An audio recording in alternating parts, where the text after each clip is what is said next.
Welcome back. I'm Alfred Lambermont Weber, and this is Exopolitics TV. And today we have the privilege coming to us from Berkeley, California, independent scientist Leuren Moret. Welcome, Leuren.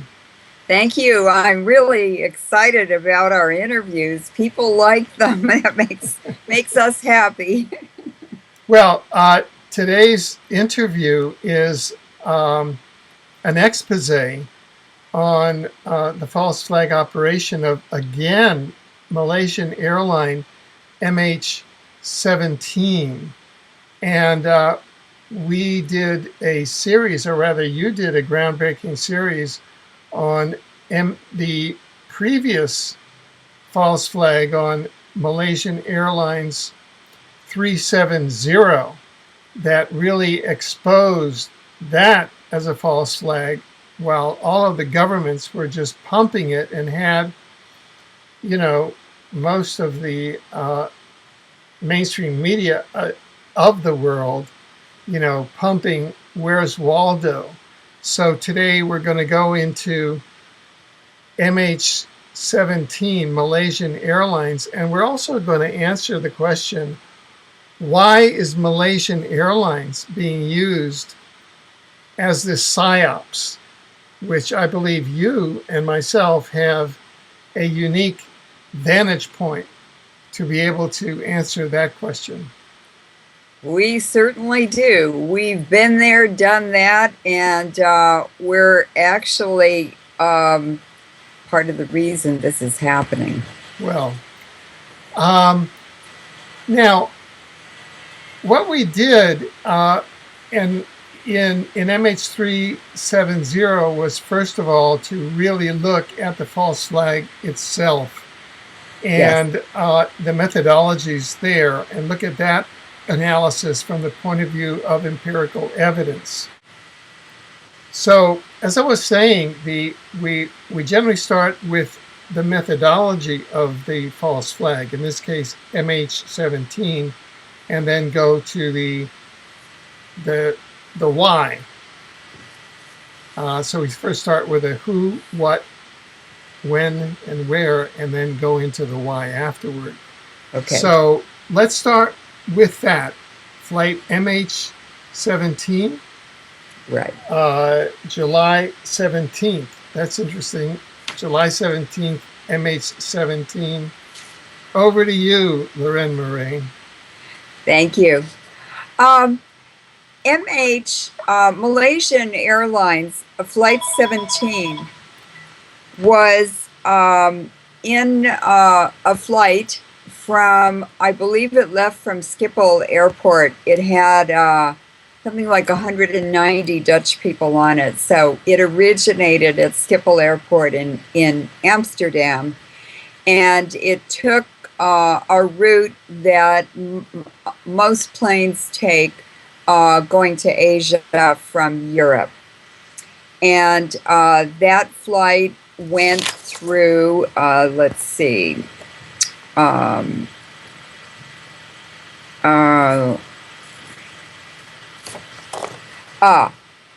originate in Europe, and then it goes through the hubs London, Heathrow, Amsterdam, Schiphol, Frankfurt, and then the Asian destinations, Singapore, Hong Kong, Kuala Lumpur, so forth. And that air route is called L980.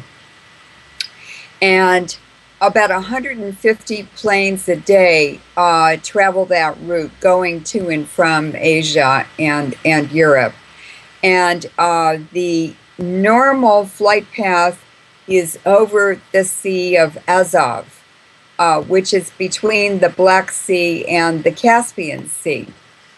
And it is actually south of about 200 kilometers or miles south of the Donetsk area where MH17 was shot down.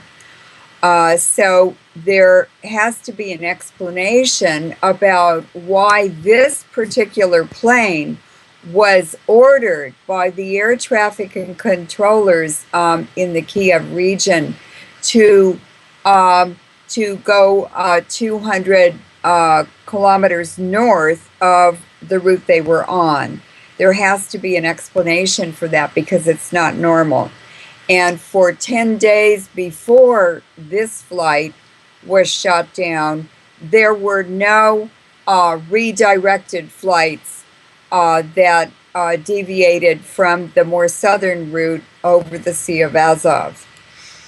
So, so it was obviously planned ahead when you look at more of the evidence. This was not accidental. This was very, very, very well synchronized and very, very carefully planned. And it was a false flag that actually went bad. Right. Now, could you walk us through what exactly happened with the deviation of the flight, then with this mysterious left turn over Donetsk, Right. and then with the sudden announcement that putting the blame on the Russians? Right. Somewhere over Polish airspace, it's probably likely that the pilot and crew on MH17 received directions, orders actually, from the air traffic controllers in the Kiev region. This is before they'd even arrived in the Ukraine. And they were told at that point to change their route. And they were ordered to fly to the north directly into a war zone. And this was actually very dangerous because in just the last 3 weeks before the plane was downed, there had been military fighter jets that had been attacked by the pro-Russian rebels on the ground. And they shot down at least 2 military fighter jets that belonged to the Ukrainian government forces. So that's strange in itself.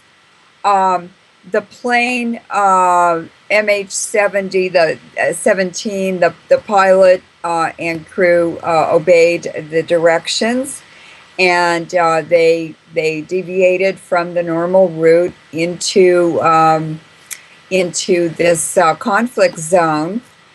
And unfortunately, all of the audio tapes between the air traffic controllers and the plane, any official tapes, were immediately confiscated by the intelligence troops. I think it's called SBC in Kiev, the Kiev area. So there are no audio tapes, or there were thought to not be any, that were not under the control of the Ukrainian government, and they refused to release them. Well, that's another tip-off or another clue that they knew something more about this downing of the plane, and that they didn't want other people to know about. So the tapes disappeared. But what we do know from satellite images released later and other sources of information, such as air traffic controllers, there was a Spanish air traffic controller. A lot of foreigners work in Kiev at the airport, and a Spanish air traffic controller was tweeting every single event that was happening the whole time this disaster was unfolding, because he immediately recognized that something strange was going on, and he wanted to inform people about what was happening. So the plane, about 4 to 5 minutes before the plane crashed, the plane was suddenly being tailed by a in Su-25 or in Su-27, both planes, fighter jets, have been named, and I'm not sure which one is correct.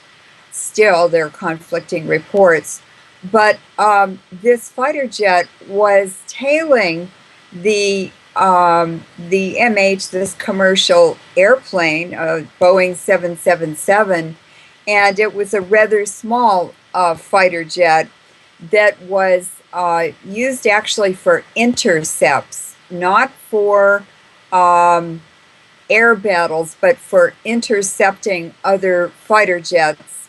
So it had munitions on it, the kind of missiles that would take out an engine on a fighter jet, not blow the whole thing up. So what happened is the plane was in some kind of distress. There was some kind of conversation, according to the Spanish tweets, that air traffic controller, there was certainly dialogue between the air traffic controllers and the crew, and probably the crew was also in contact with the Kuala Lumpur airport, which was its destination. And suddenly, and it must have been when the plane was hit, the MH17 was hit by a missile in the engine, the right engine, I believe, and the speed of the plane dropped down to 200 miles an hour from about 550, and the plane began turning in a wide turn, which was certainly a deviation from anything normal. Now, what happens when a plane is hit in one engine on a two-engine plane? The plane will sort of pivot because that one engine that's operating is no longer balanced by the other engine, and the plane turns until it finally stabilizes itself. The pilots don't even have to do that. It will eventually stabilize itself and flatten out and fly in a straight line. So the plane began this turn, and what happened, though, is that the ground forces had already taken over the piloting program, the computer that flies the plane. And when the missile hit it, they no longer had control of the plane. The crew on the airplane regained control of their airplane. And so as it was turning, they were, first of all, checking to see if they were all okay and the cabin was okay. And then, I mean, they were then under military attack, and they were therefore looking for a safe place to go, to land, to come down, whatever. They didn't even know if they could get their landing gear down, but certainly they could do a belly landing in a field of grass, or attempt some kind of a successful landing on the ground, although it would be bumpy, but it is doable. So the plane had slowed down, and then all of a sudden it was hit by another missile, a much stronger one, a Buk missile is what the Russians reported. And the plane completely crashed, and everyone on board was killed, and there were no fires in the air. And that is because the missile was small, and if it had been the larger missile with a depleted uranium warhead, most likely the fragments of the depleted uranium on fire would have damaged the wings where the fuel is, and the wings would have caught on fire or exploded. And that may be actually what happened when the Buk hit the plane, but it went down all the way. It crashed and burned, and that was the end of the plane. Did you want to ask any other questions? Yeah. Yes, obviously. Who was in control of the interceptor fighter, and who was in control of the Buck missiles? Well, at first, the intelligence services in Kiev denied that an NSU-25 or 27, a fighter jet, was anywhere in the vicinity. That area, that Donetsk region where the plane went down, is in the control of the rebel pro-Russian forces, and they have no planes. So that had to be a Ukrainian government military jet that was tagging behind the plane, MH17, and they were only 2.5 miles behind it. They were quite close to it, and the immediate denial that they had any planes, any military planes, following the civilian passenger jet, it just came out right away.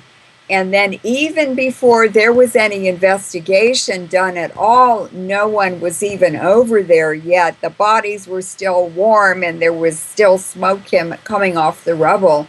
Suddenly, the U.S. and the British, was it the British? Well, the U.S. and I'm not sure who else, what other sources of media, they immediately announced that that Putin had shot that plane down. One of his Buck missiles launchers had attacked it, and it was immediately blamed on Putin. Now, but let me go back. So what you've established so far through independent witnesses, such as Carlos, the Spanish air traffic controller in Kiev, who tweeted this and then spoke about it, right, was that the Ukrainian air traffic controllers deliberately ordered this flight at the same time that 10 other flights were not lured off of this, and they lured it over Donetsk, i.e. over a war zone, i.e. over the rebel zone. Right. And then over the rebel zone, a Ukrainian military interceptor followed the plane and shot a missile at it, an air-to-air missile, which disabled and destroyed one of its engines. Right. And as this passenger plane was going into a turn where it would stabilize and land safely, it was then given the 1-2, the second final destructive, by a Duck missile now. And we're just in the process of establishing whose missile that was. Well, the U.S. State Department and the Ukrainian government actually were the ones who released this to the media and said it was a Buck missile that hit the plane, and how would they know? It's under Ukrainian pro-Russian rebel forces control, not under the Ukrainian government control. And then it immediately came out on CNN, BBC, Fox, ABC, CBS, NBC, just exactly what they did with the Malaysia Flight 370 plane that after that one crashed. So what happened is that story started falling apart, that the U.S. and the Ukrainian government had announced, and also immediately the BBC announced that the plane had been diverted because of bad weather, showers and thunderstorms in that region, in the more southern region. Well, none of the other planes flying through that region on the normal path over the Azov Sea were diverted, and there was no bad weather there, according to weather sources. It was overcast and cloudy, and the troops on the ground did not have visibility enough to even be able to see that plane. And the window they had on the ground to shoot it down was only 1 to 2 minutes. So what happened is this Ukrainian military fighter jet, which was armed with missiles for interception between two military fighter jets, not a commercial airliner. The particular type of missile on that plane was only powerful enough to take out an engine on like another fighter jet. So it did take the engine out, but the plane didn't crash. So suddenly that was a huge problem for the troops on the ground and for the perpetrators who had planned this false flag, because suddenly you have a civilian aircraft with hundreds of passengers on it, and it's been hit in the engine by a military jet attacking it. And it turns out that it was a Ukrainian government military jet. So the troops on the ground who had been moved in 2 days before were not pro-Russian military troops. They were Ukrainian government troops in pro-Russian military territory. And the troops on the ground, there were actually 4 Buck missile launching, their mobile launching vehicle setups had been moved in 2 days before by the Ukrainian government troops. And the question is, why would they move those into the rebel area if the rebels had no airplanes? So that on investigation, Yes, the rebels had no Bucks, BUK Buck missiles, and the rebels did have have missiles, Bucks, but they had no airplanes. but they had no airplanes. It was the government military troops who brought 4 Bucks missile launchers in in. to the pro-Russian rebel area, Okay. which they shouldn't have been in that territory, and they had no justification for having 4 Buck missile launchers there when the rebels had no planes. Now, they also moved in 9 communication posts, mobile ones situated all around the area, and there was very, very heavy radio traffic for the day before and the day of the plane downing, and then there were almost no radio traffic for the 2 days after, and only half of the listening posts were still there the day after the crash.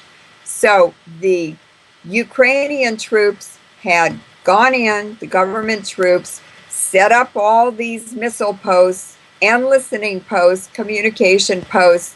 They were forced to hit that plane with a Buck missile, which is much bigger and much more robust, and that destroyed the plane, the commercial plane, and then they had to get out of there.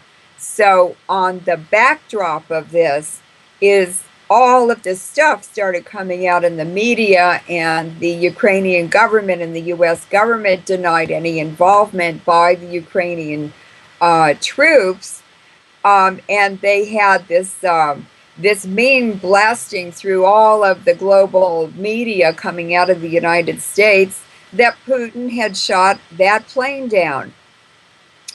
Well, he didn't have a motive to shoot that plane down. In fact, he was in Brazil signing an agreement, a very important banking agreement with BRICS countries. And the BRICS countries are Brazil, Russia, India, China, and South Africa.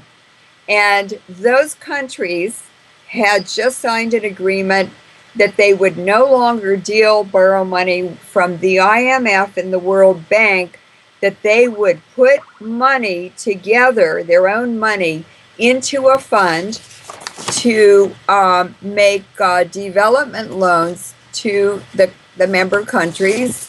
And Argentina will be included when they clean up their banking mess. They refuse to pay back the World Bank and the IMF.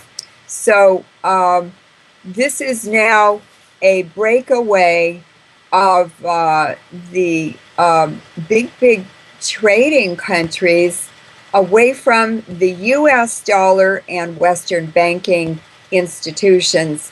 And this is a huge threat to the Anglo-American Permanent War Crimes Racketeering Syndicate.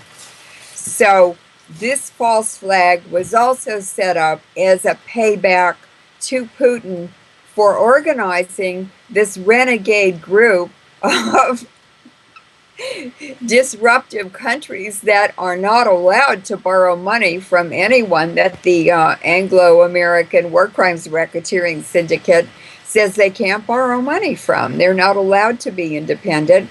They are trapped in the matrix of the Western banking system. Right. Now, and that's a big why. Yes. That's a big why. Now, before getting to the why, still concentrating on the methodologies of the false flag, wasn't there a drill going on at that time also, which is a typical component of the false flag formula? Well, there's A, B, C, D, E on every false flag, and it always includes a practice drill that's going on that suddenly goes live. This happened in Haiti, the Haiti earthquake disaster. It happened in Hurricane Katrina. It happened on 9/11. It's happened on every false flag. And so this is another fingerprint that this was an Anglo-American false flag. Yes, there was a U.S. NATO troop drill going on offshore from the Crimea, not too far from this air crash in the southern Ukraine, and it could have even been any of them. They could have shot missiles or whatever from submarines or from their ships or whatever. And it's possible that even one of those active countries could have shot that plane down as well.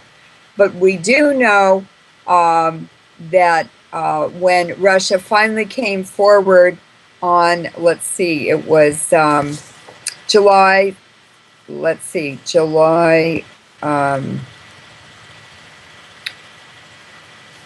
where is it? I can't find the date. Anyway, the month. Yeah, July 22nd. 22nd, yeah. The Russians released all of the satellite photos. They had audio, copies of audio, the conversation of the air traffic controllers in Kiev with the downed plane in the minutes before it crashed. And they released that on public television. Every media source practically in the world was at that Russian press conference. And it really was very well done. They simply presented the evidence and let the public decide come to their own conclusion. And what it revealed was that 2 missiles had hit that commercial Malaysian plane flight, and one of them was a buck from the ground, and the audio indicated that the crew was in contact with the Kiev air traffic controllers while this was happening, and that it was all Ukrainian government military forces involved in all of this, and the pro-Russian rebels were not in any way in the area or involved with this. Now, what is there to link the United States and NATO to this false flag? Obviously, there's the drill. Well, there is other evidence, but I think it has not emerged yet from the aftermath, and I don't have enough information now, unless you read something and you have something to add to that. Well, yeah. What I would say, going back to the MH17 false flag, was that that involved Inmarsat, that involved the British, the Americans very clearly, and that this is a continuation of the same psyops using Malaysian Airlines. Why would the Ukrainians pick on Malaysian Airlines MH17 and pick it out of 10 commercial flights flying through that corridor that day and bring it over to Donetsk and do this false flag of shooting it down? It was obviously a coordinated NATO false flag, wouldn't you say? Absolutely. And what occurred in the days between the crash on July 17th and the Russians releasing the satellite images and the audio from the air traffic controllers on the 22nd is that the Ukrainian government was releasing falsified documents and documentation videos and so forth, proving that it was Ukrainian pro-Russian rebels who had done it, and the U.S. was doing the same thing.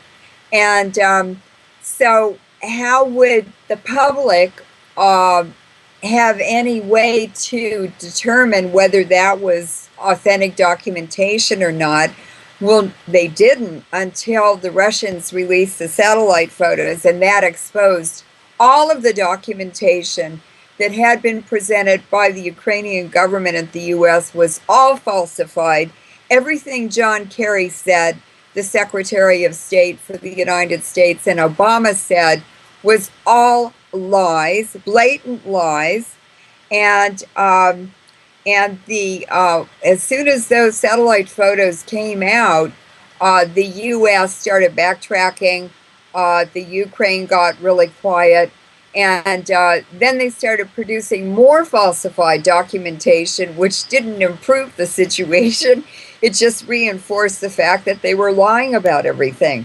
One of the silly things that the Ukrainian government did was they had a video clip that they put on YouTube proving that pro-Russian rebels had done it, and they had images of soldiers in uniform at a buck launching post, and in the background it had the name of the town where this buck launching post was, and it was in the main part of the Ukraine. It wasn't even in the conflict zone. So you can't say, those guys in New Jersey shot that buck when you show a video clip to prove it and they're in New York City. That's there were a lot of really stupid errors like that. And all it did was get worse and worse. And then the silliest thing of all was Kerry in the State Department put this silly, very low-level, inexperienced woman, a blonde with big red lips. It was like a cartoon. And she's got these handmade signs like she's an activist for the Ukraine government or the military.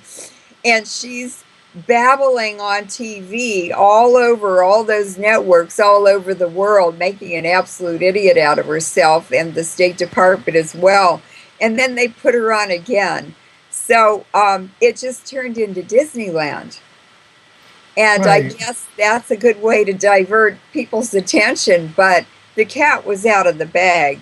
And Putin was very straightforward. And I like how he operates. He's very dignified. He's honest. He's simplistic about producing information that is absolutely devastating. And he did the right thing. He released the photos. And if China or Russia had released the satellite images as they have this time, or Russia has this time, if they'd done it for Flight 370, a lot of people all over the world, especially the families of people who went down on that airplane, would have been much happier. Right.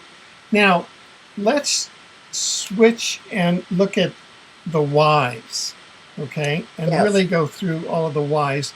And let's start out a first level of why with the Ukrainian government and Mr. Poroshenko. Could you describe who Mr. Poroshenko is and what his situation was and why the Ukrainian government would have enmeshed themselves in this NATO false flag?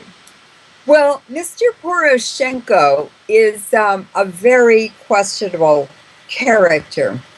And why he was put in as president is another good question.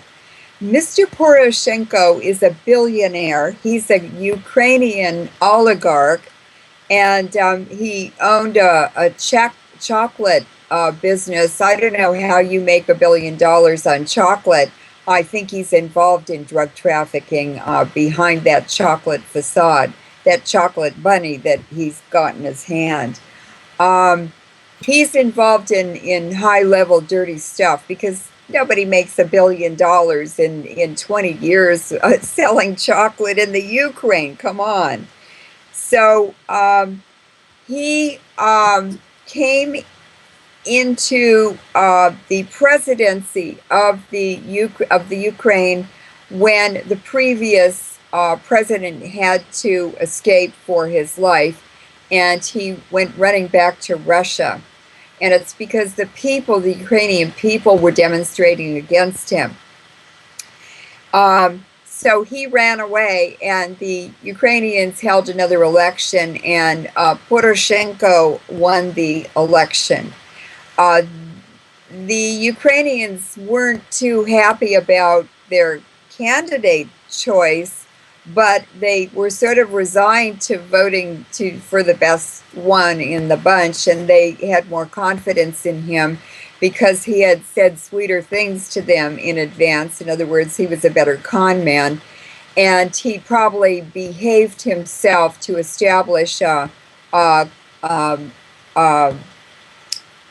good image and so forth, and credibility than the other candidates competing. And he came into office, and of course the Ukraine was in turmoil. They were in civil war. They had rebels shooting at government forces back and forth.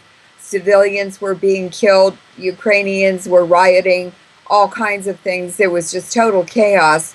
And in that chaos, in the first 5 days after Mr. Poroshenko was elected and took office, he managed to allow Blackwater forces to enter the Ukraine and remove $50 billion in gold bullion that belonged to the Ukrainian people.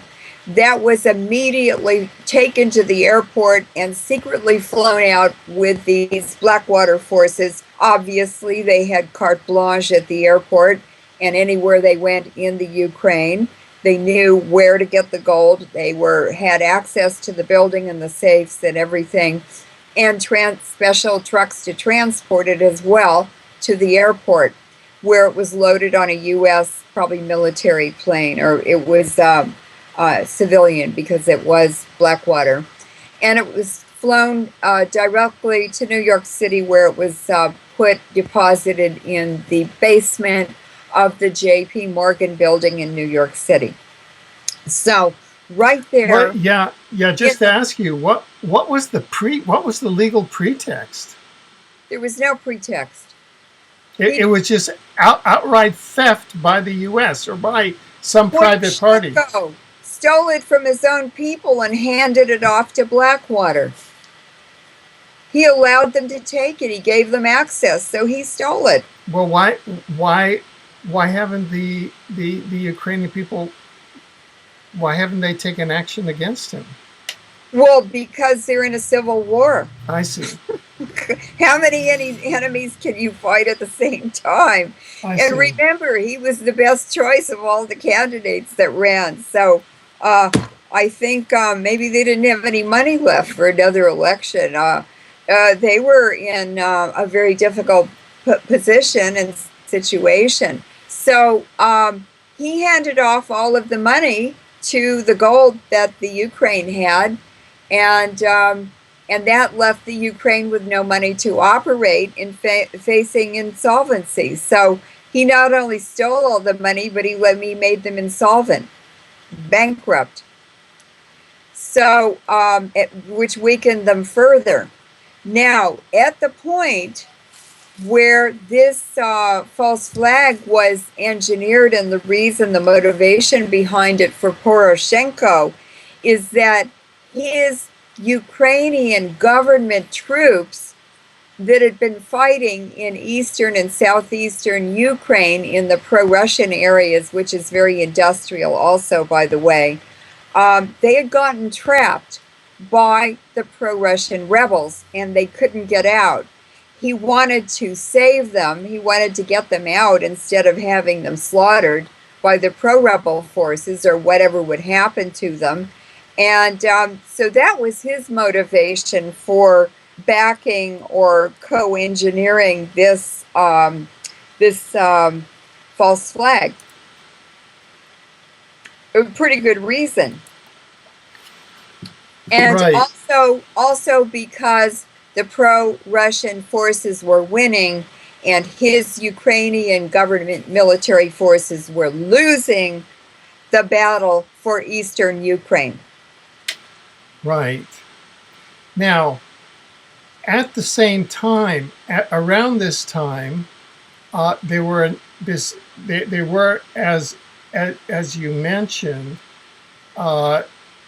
culminating after Germany's winning the World Cup, which was in Brazil. There was the now famous meeting in Brasilia of all the presidents of the BRICS countries to form the new BRICS, to form the fund that would lead to the central bank of the new BRICS central bank, and as a sort of counterpoint or competitor to the U.S. dollar, and wasn't the Israeli invasion of Gaza occurring around that time as well? Yes, it was. A lot of things were occurring on a lot of fronts. It was a pretty busy world when that happened. But go ahead. Yes. Yeah. So I'm just getting to the different layers of whys. Yes. Why? So that the why is to weaken Putin.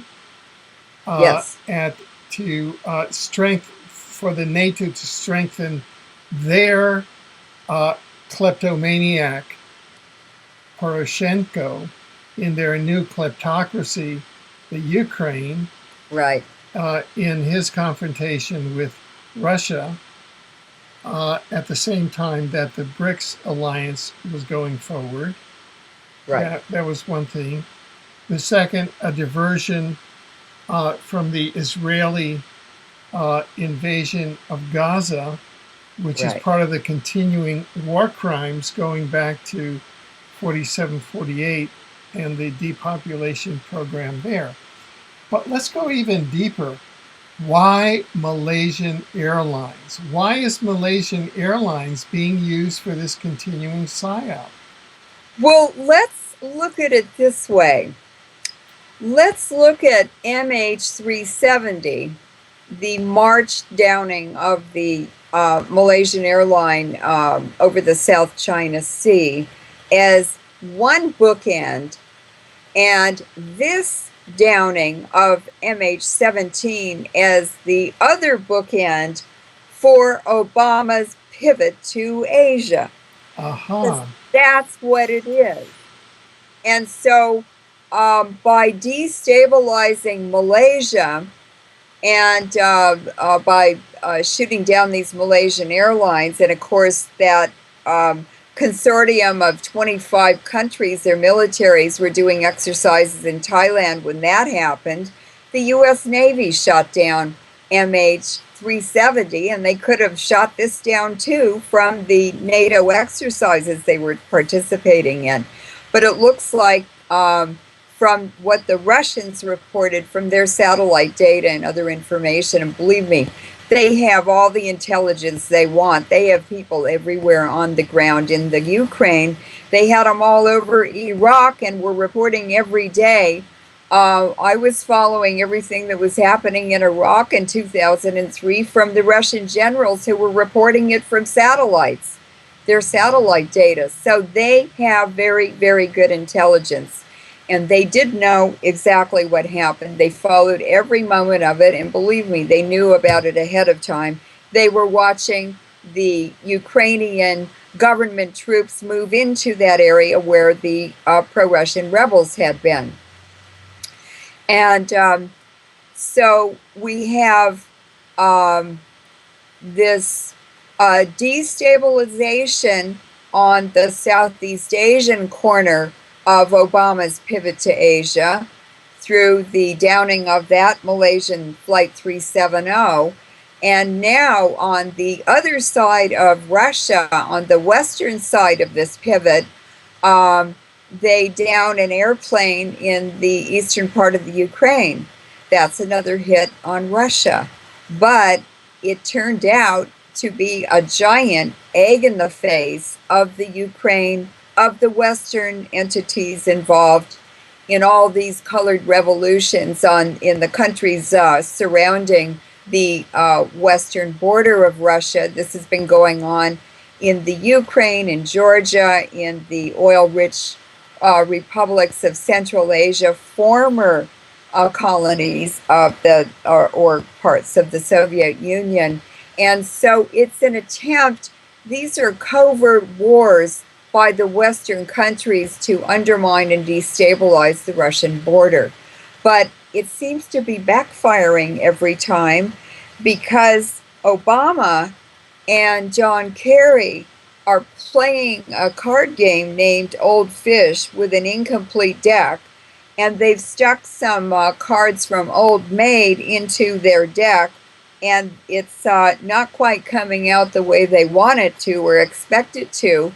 And Obama doesn't realize that Putin is playing master chess, Aikido, Go, and other very sophisticated logic games that are popular and very ancient in Asia that teach you things like strategy. And it seems to be that the West is taking itself down.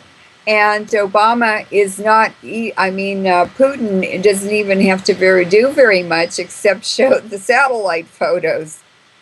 Well, isn't this kind of Rzezinski the architect of this containment strategy that's behind these false flags? David Rockefeller is a Rothschild agent, New World Order agent. He always has been. And he has used Brzezinski, Zbigniew Brzezinski, who was born in Poland, as his visionary and planner for U.S. foreign policy. and they work out of the Council on Foreign Relations, CFR. Brzezinski started the Trilateral Commission that was to join Japan, the U.S., and so forth, integrate that into a Atlantic Pacific think tank. And if you want to know what U.S. foreign policy is going to be a year, 5 years, or whatever from now, just read the CFR publication, Foreign Affairs, and it's all right there ahead of time. Right. Well, now, if we take this and put it together with your last interview on how on how this organized gang stalking and all of the technologies from Operation Phoenix in Vietnam are being brought through the Department of Homeland Security to take down the United States from the inside. It appears that through their puppets, Obama and Kerry, through this ineffective foreign policy, the United States as a nation and a people are being set up for a great fall. Isn't that what's occurring? Oh, that's exactly what's occurring. And Kerry and Obama are very, very well handled, as well as Homeland Security, by very experienced powers, entities, or an organization that has done this for hundreds and thousands of years.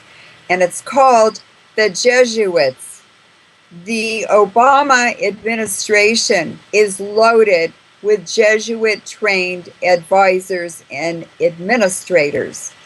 Homeland Security is loaded with Jesuit-trained and Jesuit advisors and handlers, and they are trained, for instance, Janet Napolitano,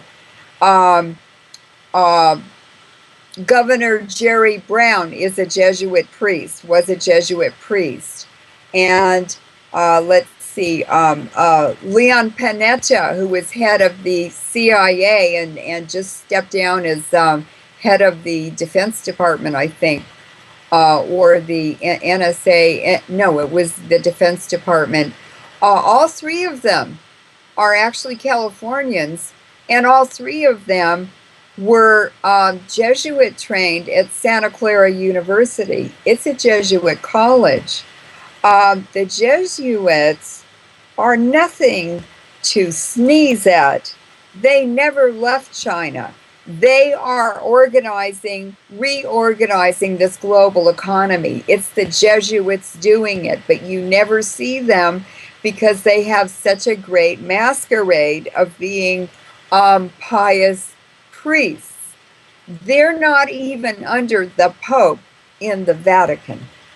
Well, now we have a Pope who is a Jesuit. And yeah, that's kind of the last straw, isn't it? I mean, that's the end of the end game. That is the end game. Right. Now, we have a Pope who is a Jesuit who is now pivoting to China and to Putin.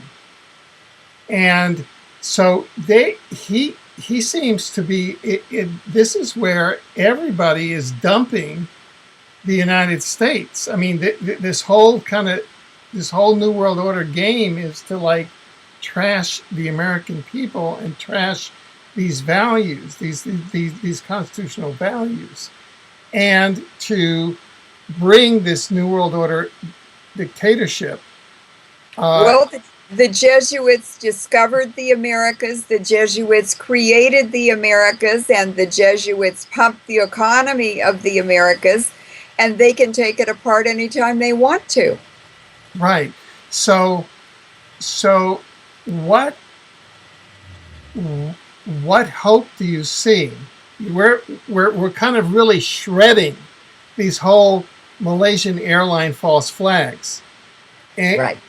And so what pathway, and our colleague Kevin Annett now has indicted and prosecuted and convicted the Pope and the Queen, and many of these upper theater figures who turn out to be members of an organized criminal gang who violate standards of international humanitarian law, such as child trafficking and child genocide.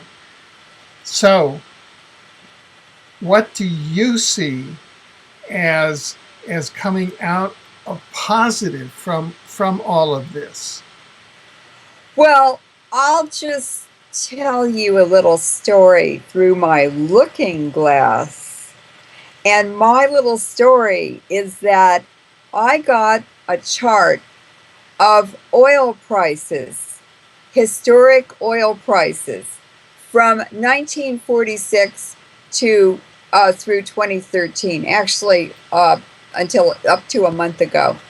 And I looked at this chart, and oil prices were very low. They were below $20 a barrel until the Iraq-Iran disaster and Kissinger's 1973 Middle East oil crisis, which he engineered for the Rockefellers and higher than that. And my God, the nominal prices of oil were absolutely flat. They were never more or less than $20 and by more than $1 from 1946 until 1973. That's a pretty steady state on oil prices, and the oil prices were always pegged to the dollar.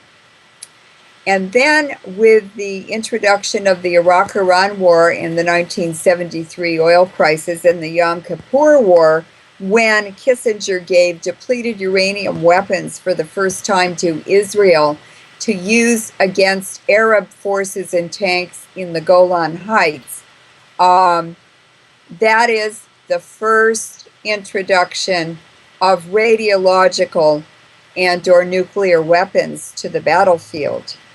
It had been a global taboo until that oil crisis. And I noticed that oil prices were going up and down like the Teton Range of mountains. And I went, what's driving the prices up and down? Okay, I know oil is pegged to the dollar. Every time, on this chart, every time the dollar starts weakening and dropping, the oil prices drop. And then something makes the dollar go up in value again, and the oil prices go up again. So I started looking at the dates on those declines in the dollar value. And I said, oh, 1986, well, that was Chernobyl. So I put a label there.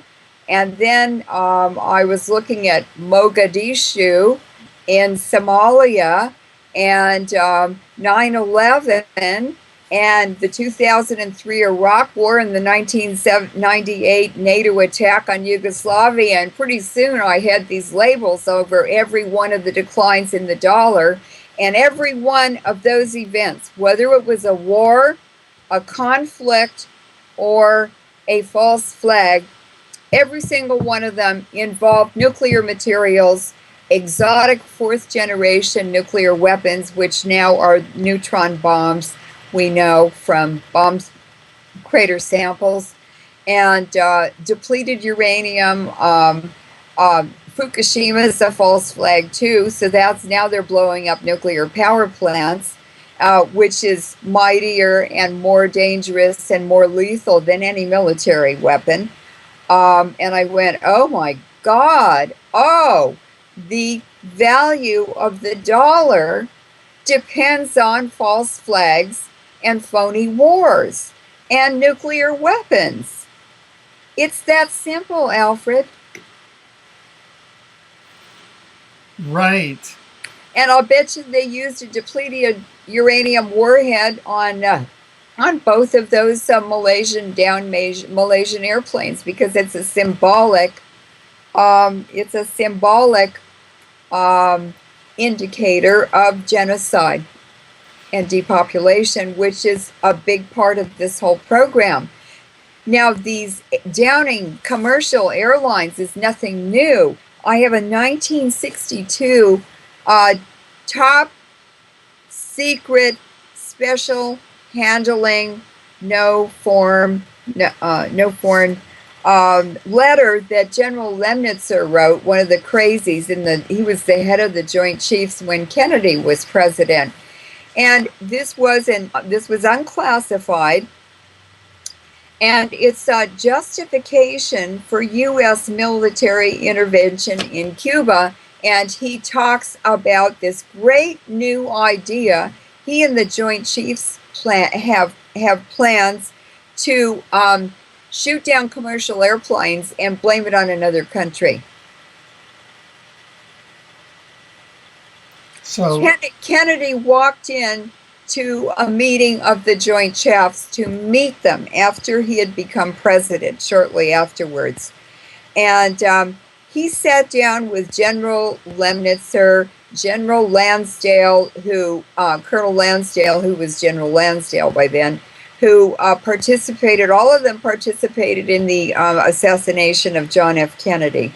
Complete traitors, treason, everything, from start to finish. And he sat there for about 5 minutes, and he looked at his staffer and he said, "Let's get out of here." And they got up and walked out of the meeting with his first meeting with the Joint Chiefs. He said, "Those people are effing crazy." And he fired Lemnitzer. And he sent him to NATO to be the head of NATO, which was a demotion for Lemnitzer. And Lemnitzer never forgave him for that. Now, there were other people involved and other reasons for assassinating President Kennedy, but this is when things really began to turn against the American people. And the dream makers like Martin Luther King, President Kennedy, Bobby Kennedy, people who wanted to stop the CIA and clean up the U.S. and get rid of the shadow government and everything, they were assassinated. And the dream breakers were brought in, Kissinger and Jerry Ford and Nixon and people like that were brought in. They weren't even the bad ones. The Bushes were the really bad ones, to destroy the United States. And they all have Jesuit ties, either Jesuit ties or ties to the former Habsburg Empire, because they're over the Jesuits. And these satanic practices that Kevin Annett has been so successful in exposing in the Catholic Church, it's coming out of the Jesuits and their ties back to, for instance, the Babylonian satanic cultic beliefs and practices. And the Kabbalah is one of those documents from that Babylonian cult. And they not only recommended killing Christians, it wasn't killing Christians then, it was disposing of their enemies through genocide and completely destroying everything, not leaving anything in a village or a town or a country, a region that was considered to be an enemy.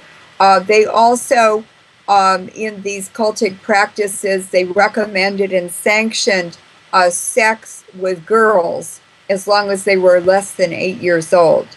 They also recommended and promoted pedophilia with boys and girls.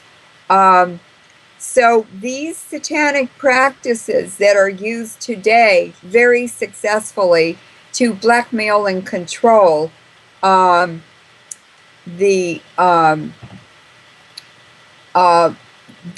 people, powerful people who need to be able to be under control. You can't let power go to somebody's head and let them get off the reservation when it's your reservation. your power that he's really exercising. So, so they blackmail them with these satanic practices, and they can't go off the reservation without being exposed. And that's exactly what's happened to Ratzinger, the Pope in the Catholic Church, who was participating in these pedophile rings. In fact, he organized them for the Catholic Church. And he was absolutely integrated and working with George H.W. Bush, who was running global pedophile rings. And the Sandusky and Paterno, the two football coaches at Penn State who got caught in this gigantic pedophile ring, global pedophile ring. Paterno got fired late at night by the board of directors of Penn State, and the very first phone call he made the next morning, this is just a couple years ago, was to George H.W. Bush's criminal attorney. So these are global integrated pedophile rings.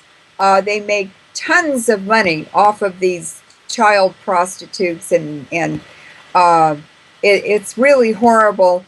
Jeffrey Epstein, who is a investment banker or something in New York City, worth $1 billion. He only has 9 clients. He's a front for the Mossad and for David Rockefeller. And what he was doing and still doing is finding and grooming underage girls and flying these wealthy clients and friends and so forth, royal family members, so forth and so on, powerful people, down to his island, Little St. James Island in the U.S. Virgin Islands. And he had young girls trapped there. They couldn't get off the island. They didn't want to be there in around these sex predators, but they couldn't escape. And so these are the kinds of things that are going on behind the scenes. These are horrible, satanic, evil, very destructive practices, and they're out of control now. They're global and they're out of control. And Kevin Annett was able to mobilize and organize a global response to these pedophile rings in the Catholic Church, but it's much bigger than just the Catholic Church, and it certainly originates with the Jesuits. There is also a Venetian occult satanic tradition, the Venetian school.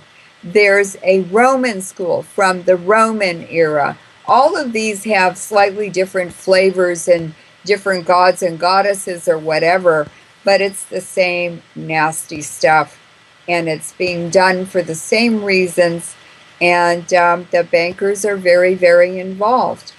Jeffrey Epstein was procuring underage girls and flying them to England, to Balmoral Castle, for Prince Andrew when he was married to Fergie and afterwards. So, Prince Andrew was also begging for money from Jeffrey Epstein to pay off his ex-wife's debts. So somebody like Epstein is happy to do that because then that person is indebted to him. And since Prince Andrew was head of the Trade Commission for England, he was in a very powerful position to procure contracts, and a lot of money flowing this way and that way and back and forth. So this is why they're doing it. This is who is doing it. This is how they're doing it. And believe me, it's all over Southeast Asia. It's all over China. It's not just Europe and the United States, North America. Now, let's bring this back to flight Malaysian Airlines flight MH17 and Malaysian Airlines flight MH370.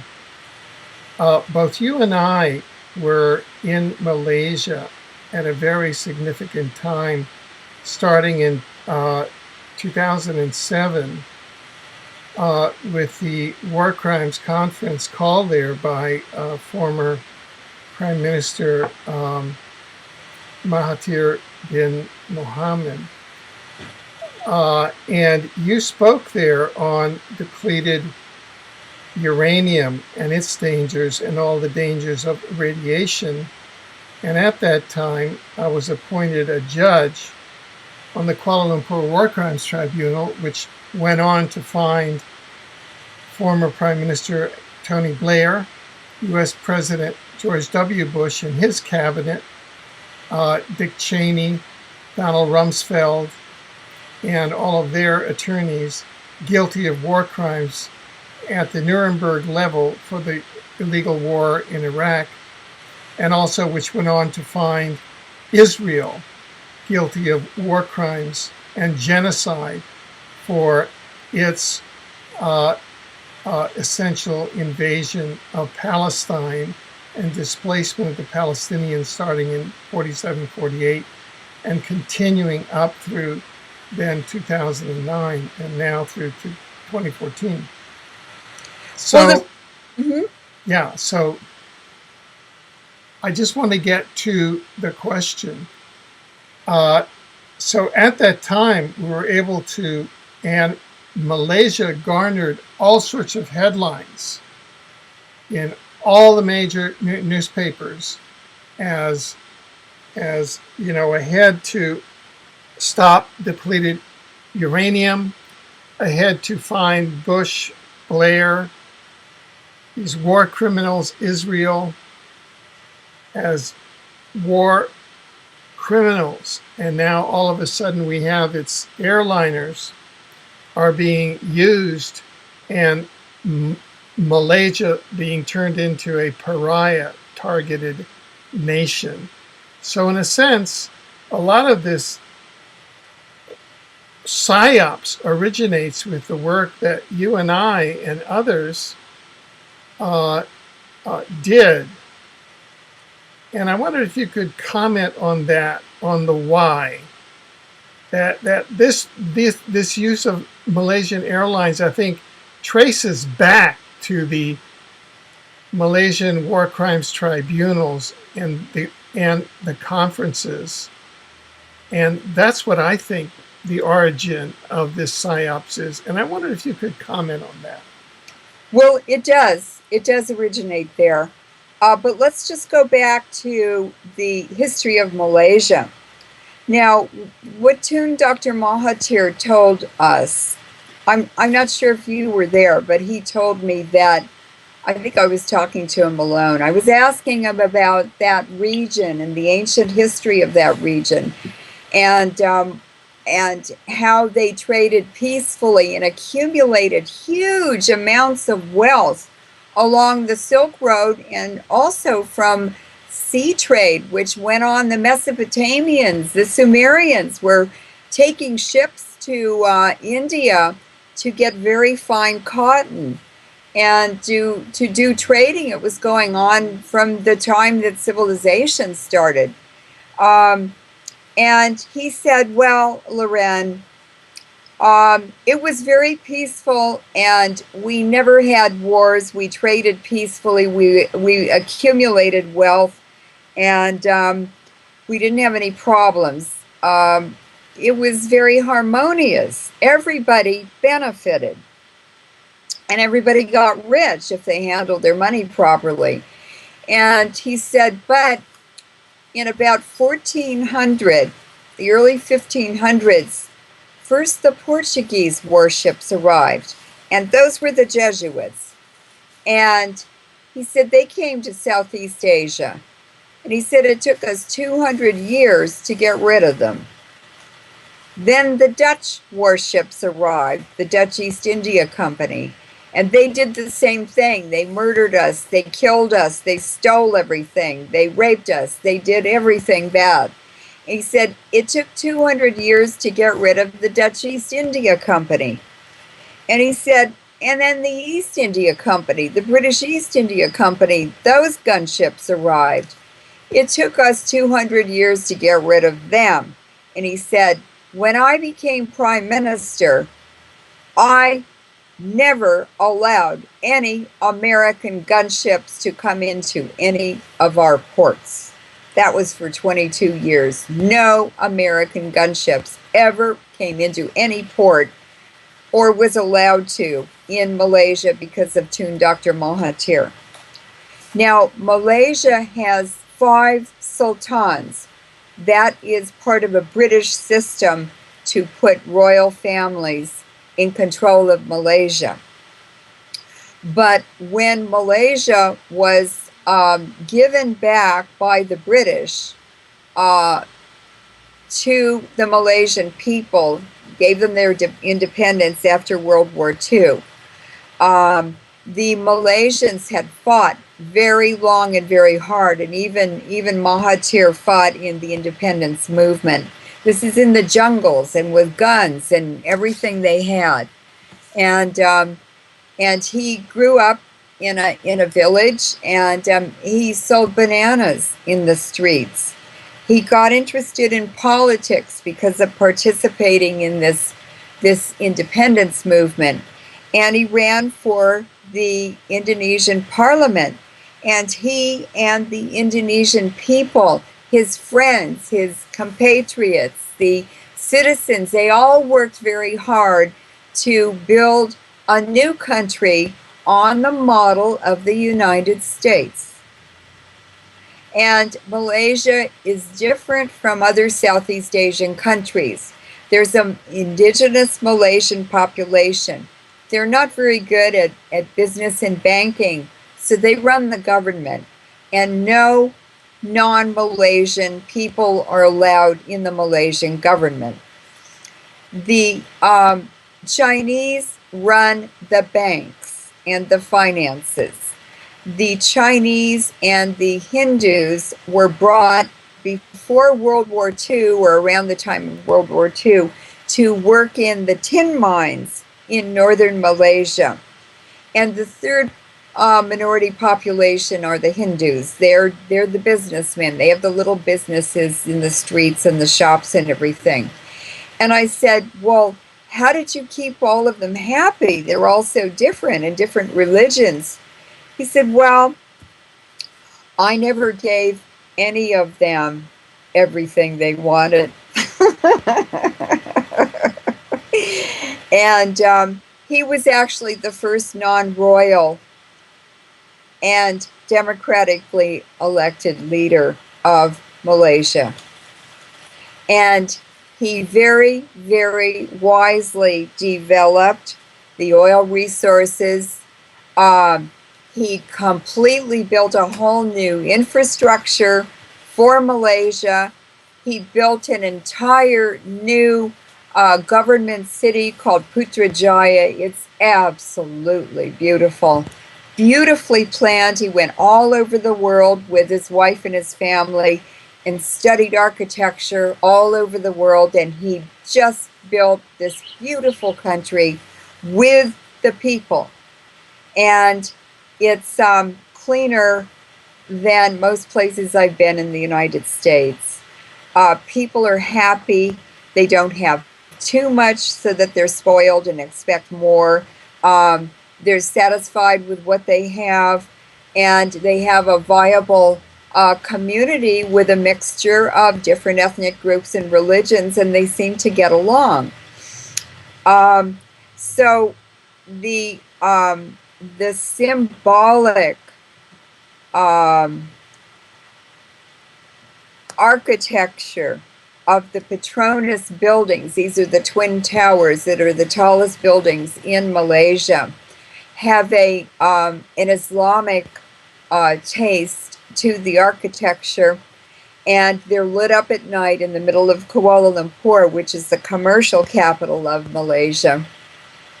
And they're absolutely beautiful. And he took some of us during the conference up into the building and sat us in the room where they have the board of directors meetings. It was really beautiful.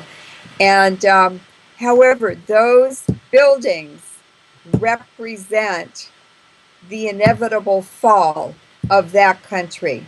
because the Petronas Oil Company is the only Fortune 500 company in Malaysia, and it's owned by the people, by the government, for the people. It's very well managed, and that money, that flow, that generator of money, that cash flow, is what provided the funds to develop Malaysia. And the Malaysian flag is a combination of the American flag and the British flag. He told me how they chose it and planned it. And it is making me very, very sad to see what's happening to Malaysia, because it's the first country being taken down and ravaged like a turkey carcass by Western interests. It's part of Obama's pivot to Asia. It's very, very sad, because it was a beautiful start for other countries to modernize and develop into something, a country that more people share in the wealth and benefit more, and more people are comfortable. And I believe that any country that has any idea or notions of building a country like the United States was to begin with, or the freedom that we've enjoyed, and we're completely losing everything now. I think any country that has aspirations to a democracy, being a democracy and wealth shared by all, is going to come to the same fate. And this is the Jesuits, who pillaged, plundered, genocided, destroyed strong nations, not in their template, but the indigenous people of North, Central, and South America were very, very advanced and very accomplished and very sophisticated. They just didn't do it the way the Western countries did. In fact, they were civilized a long time before Europe was. And I think Gandhi would agree that the Western countries aren't really civilized yet compared to where those older countries had achieved the level of sophistication, and really were using their mathematics, their music, their science, everything. All of that came from Central Asia and the Middle East, and in indigenous populations around the world. So I think that's why Malaysia is being targeted, and it's a warning to other countries in the region. Now, Southeast Asian countries are ancient island arcs. This is geopolitical now, and they are ancient seafloor, ancient volcanoes on the seafloor that make huge, rich mineral deposits of metals, gold, copper, cobalt, all kinds of things. And what they're planning to do in this pivot to Asia is to move our redesigned military, our Navy, into that region.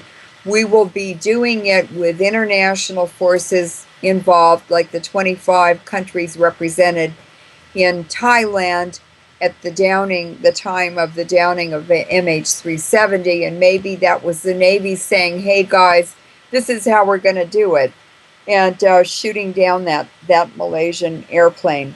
So what they're doing is conditioning Southeast Asian countries now to participate in the cannibalizing by Western powers of all of the Southeast Asian countries.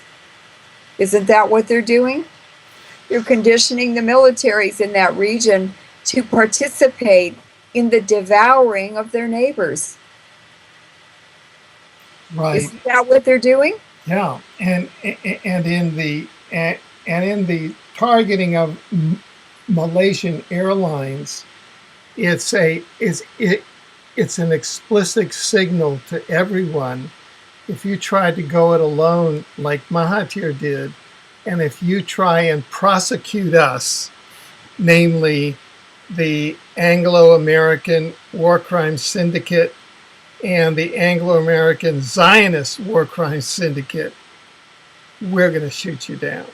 Well, you and I were invited to that conference, and I was invited specifically to have my own session on radiation or nuclear materials used in warfare. There's never been a conference in the world ever that's been held on that topic. They dance around it, or they undermine it, or they can decode it, or whatever. But what you and I discovered is that that presenting the issue of depleted uranium at that conference in 2007 made me more dangerous than depleted uranium weapons, because Mahathir had never been involved with activists, with organizing that, or doing anything. For instance, actually the reason he did it is the Palestinians finally came to him and they said, "We've been to every leader in the world and asked them to help us. No one would help us. You're the most respected Muslim leader in the world. Would you help us?" He said, "Yes, of course." And so he started organizing these war crimes conferences. And because of his stature and status, he was very successful. And you remember the audience of 5,000 leaders and very important people, including an ambassador's row behind the speaker's row at the front. 5,000 people came to the first conference that we were at. And I started noticing all these United Nations people there. Former Undersecretary of the UN, Hans von Spanek, who was sent to Iraq by Kofi Annan after Saddam Hussein was removed from power. And he quit in protest of sanctions, and Dennis Halliday replaced him as Undersecretary of the UN in Iraq. And he finally quit. And Michel Chossudovsky was also at these conferences. They were on the board of directors of Mahathir's organization that paid for and organized these conferences. He spent $5 million on each conference. I said, "Where'd you get the money from?" He said, "The sultans." And so these very, very, very, very excellent conferences were undermined and destroyed by the UN team. And who betrayed Mahathir? It was Matthias Chang, who had been Mahathir's secretary for many years. Matthias Chang is a very devout Catholic. He was raised in boarding schools in England. The Duke of Northumberland's son was his best friend at boarding school. The Duke of Northumberland is the head of the Masons in England, and he's also Queen Elizabeth's first cousin. And the Duke of Northumberland made Matthias Chang a 33rd degree Mason. So whether Chang was directly Jesuit trained or indirectly Jesuit trained, Matthias Chang was operating as a representative of the Jesuits, spying on Mahathir and setting up that conference so that the UN could forever ban, prohibit, repel, and censor anyone coming to any more conferences or war crimes tribunals with the depleted uranium issue. Indeed. Well, we really want to. We've come to the end of this segment, and we really want to thank you, Leuren, for the time and research and insight that you put into uh, this expose of Malaysia Airlines flight MH17 and its expanded perspective as to why it's been carried out. Do you have any thoughts that you'd like to leave our viewers with? Well, I'd like to say two things. One is with regard to depleted uranium. And at the 2010 conference in Malaysia that I was invited to, I put up two United Nations graphs from their 2008 paper on changes in population and changes in fertility globally. Now, what those two graphs showed is that the global population in all countries, regions, undeveloped regions, everywhere, has been declining since 1950 with the introduction of nuclear technologies. And that's when nuclear bomb testing started. That was replaced by the nuclear power plant program, and then the depleted uranium, which is global in 2 weeks, was introduced on the battlefield in 1973 by Israel. Kissinger gave it to them, but it was first used in the 1990 Gulf War by the U.S. And that was George H.W. Bush and the Carlyle Group who introduced it and made all the profits on it. And that's Queen Elizabeth's Canadian uranium, which she personally owns, is in all of the depleted uranium. She has investments of over $17 trillion in depleted uranium holdings. Queen Elizabeth is destroying the entire global population, global fertility, global health to make those profits. And that is going to be a part of Kevin Annette's War Crime Tribunal as well. It should be. Now, when I came to that conference with those slides of the global depopulation and drop in fertility, the UN troops, Shahzadovsky, Halliday, and Van Spanek went absolutely nuts. And my PowerPoint was destroyed by the time I got on the stage to begin my talk. Mahathir's daughter had helped me put it together the night before. She was behind the scenes and she quickly reassembled it so that I could present it that day. Halliday got up while I was waiting for the PowerPoint to be put back together, and he went over to the chair of the session and demanded that he remove me from the stage before I'd even given my talk. This is how afraid they are of the depleted uranium issue. And they're afraid of me. And Halliday said this to me at dinner one night at that conference. He said, "And you're so well qualified."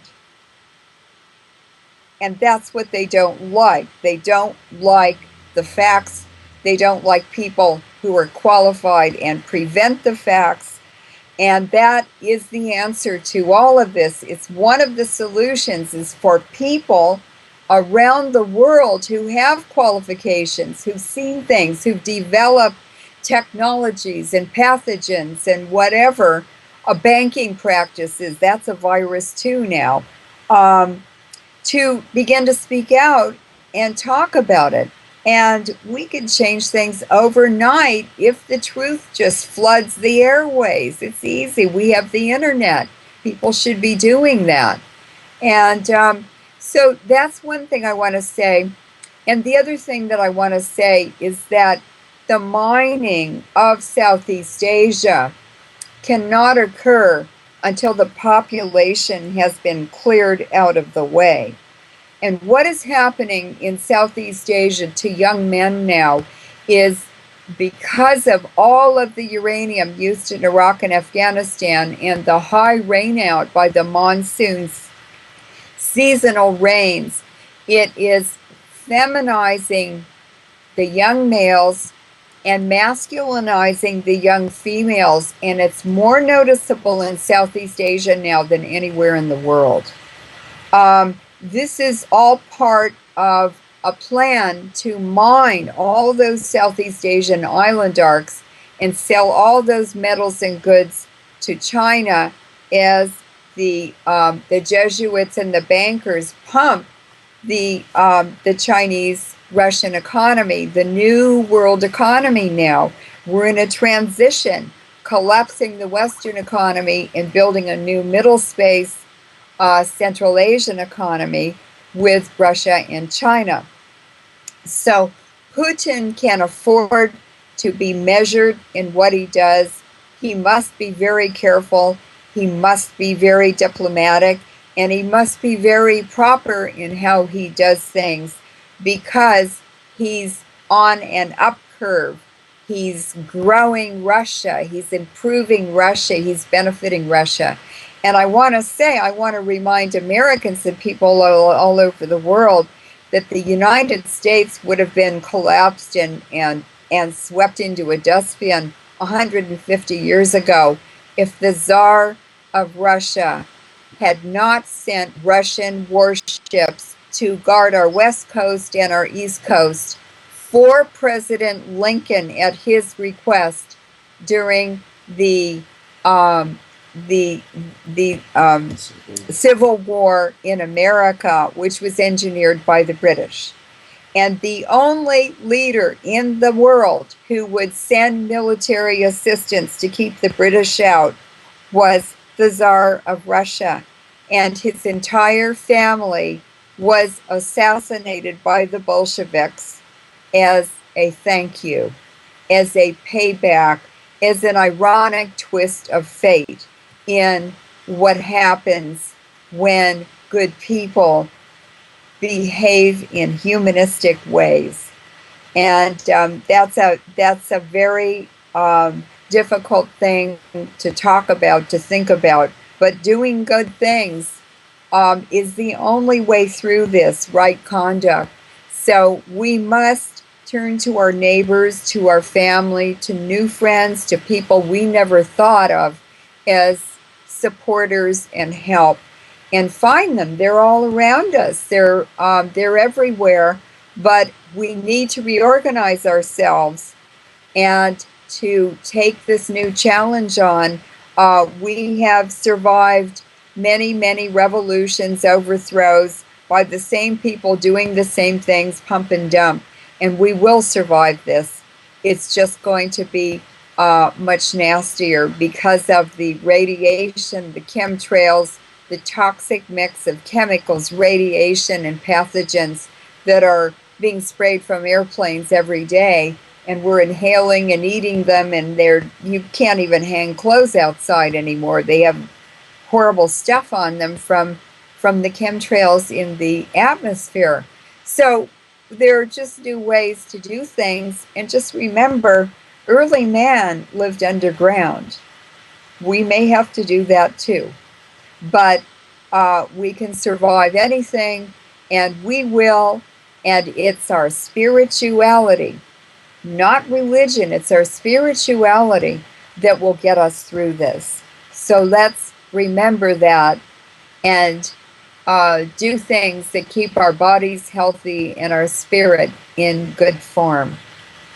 Thank you very much, Alfred. Well, thank you. And how can people who want to learn more about your work and follow your articles, how can they access these? We have a new website.